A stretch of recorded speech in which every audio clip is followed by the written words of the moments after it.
qu'il y a beaucoup de personnes qui ne comprennent rien sur ce que signifie avoir confiance au Seigneur. C'est ce que signifie avoir de la foi.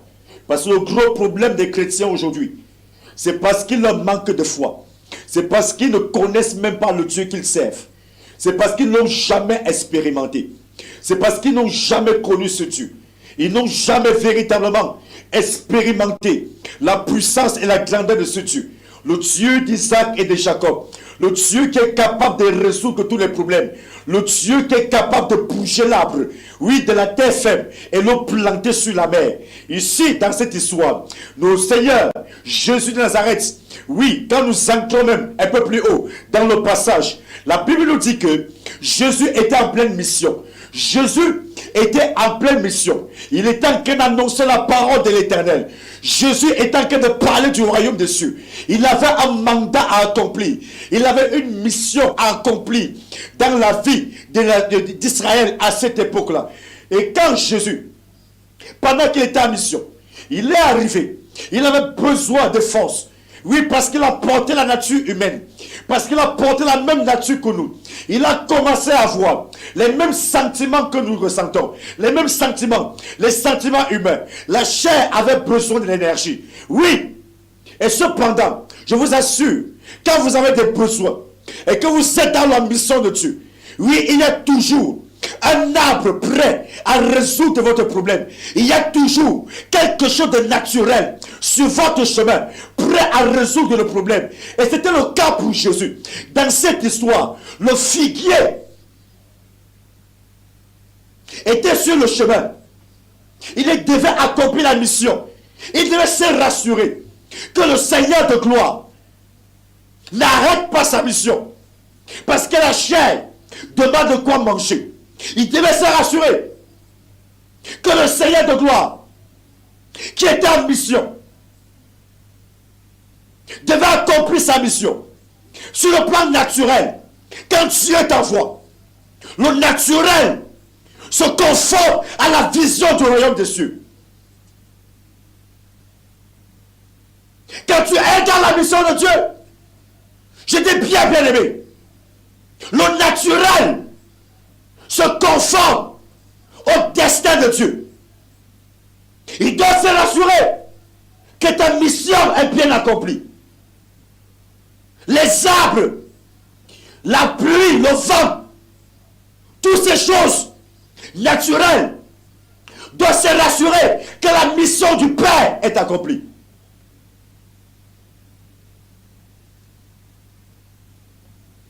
Je prends un exemple de Jésus dans la barque.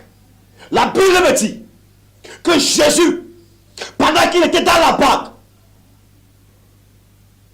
un vent a commencé à souffler. Jésus dormait dans la barque. Les disciples ont commencé à crier. Ils ont commencé à pleurer. Mais quand Jésus s'est réveillé, il a dit: j'ai de peu de foi. Ils n'ont pas compris qui était Jésus.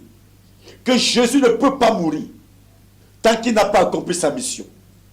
Jésus ne pouvait pas mourir tant qu'il n'avait pas accompli la mission. Même la mère devait le comprendre.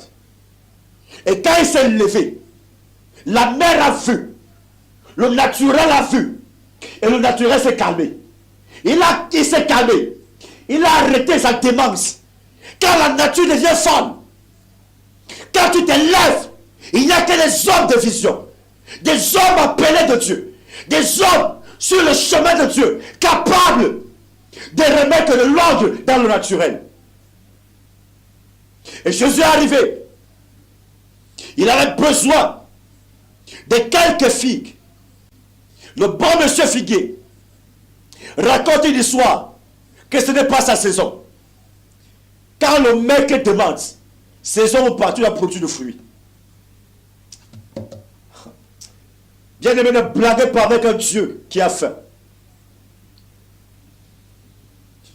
La faim que Jésus avait, c'était pas trop le fait de manger, mais c'était le fait de gagner les âmes. Il fallait quelques figues pour l'aider à gagner plus d'âmes. Et ce figuier retardez la mission de l'Éternel. Faites attention, vous, qui tentez de retarder la vision de l'Éternel. Faites attention, vous, qui cherchez à retarder l'œuvre de l'Éternel. Vous qui cherchez à retarder la mission de Dieu. La Bible dit que Jésus a maudit le figuier. Au lieu que le figuier encourage l'œuvre de Dieu, au lieu que le figuier participe au salut des hommes, le figuier s'est élevé dans l'orgueil. Il avait des feuilles. Il était orgueilleux. Mais pas de fruits.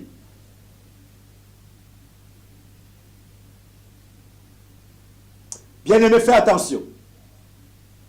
Faisons très attention. Quand vous avez la possibilité